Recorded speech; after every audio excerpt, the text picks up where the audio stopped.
Where LEGO Dimensions is concerned, it always seemed like a matter of when, rather than if.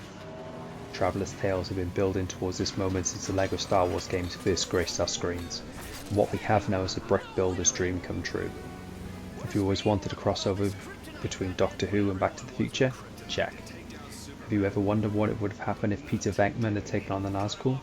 Wonder no more. Have you ever thought about who eats more, Homer or Scooby-Doo? Actually, no, me neither.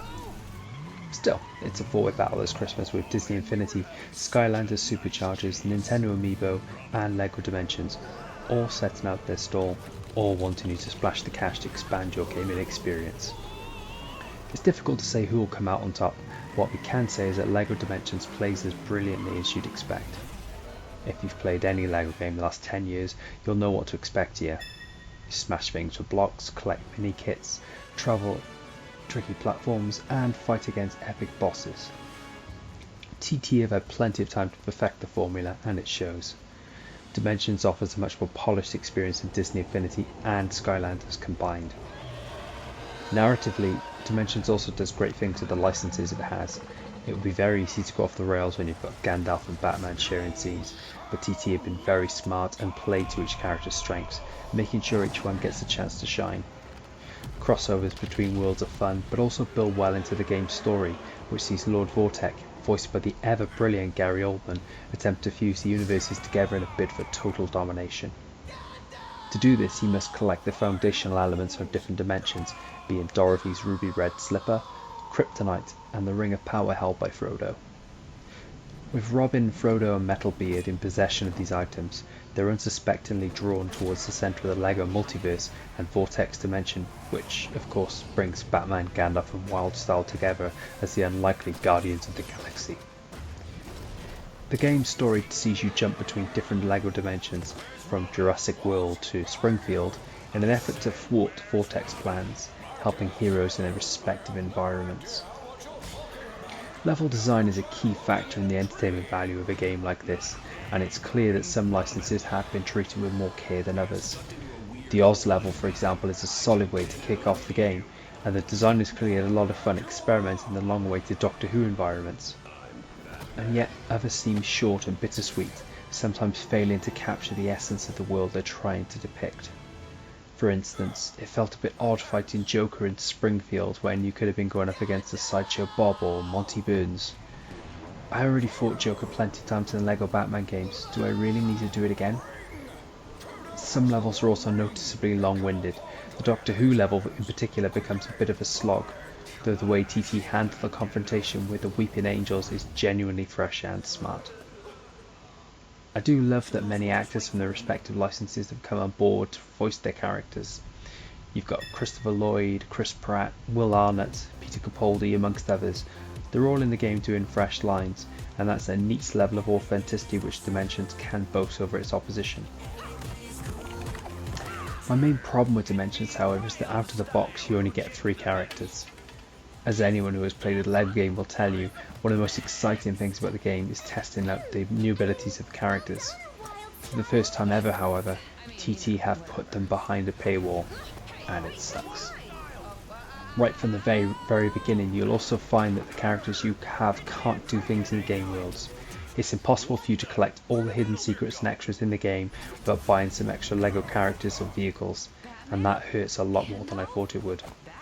Having access to the portal will let you do some slightly different things with your characters throughout your journey.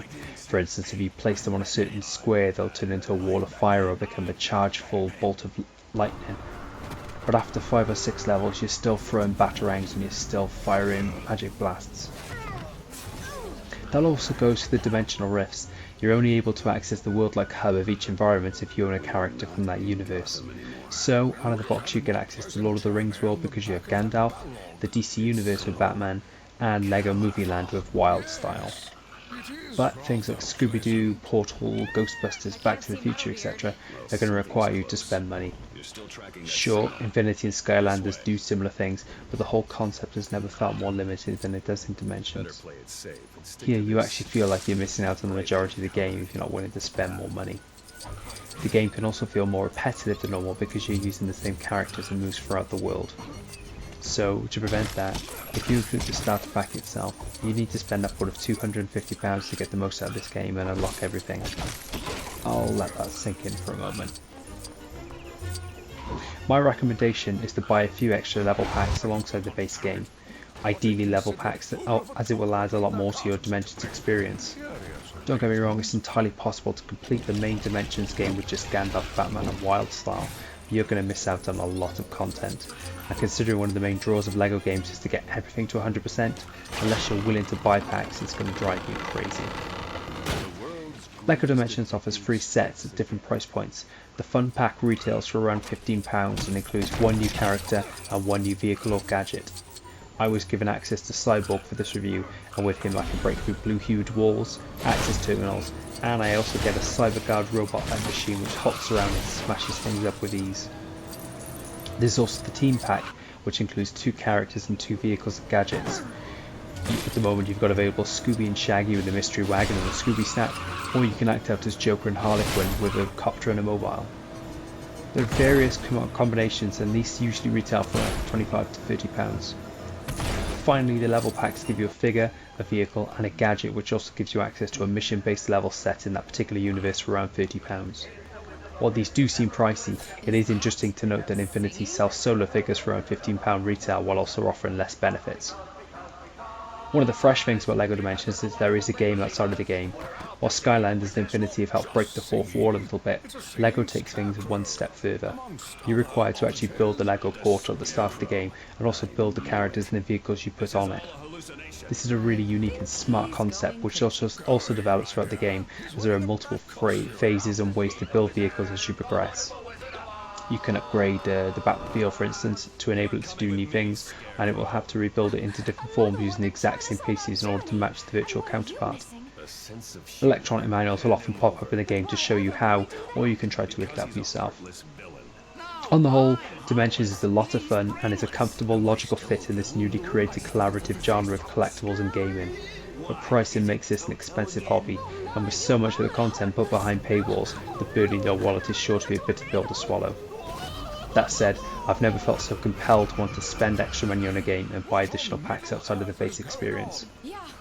There's a lot more for Dimensions to grow in the years to come, and there'll be plenty more level, fun and team packs releasing up to the end of the year and into 2016, including the 12th Doctor in his TARDIS and the Stay Puft Marshmallow Man.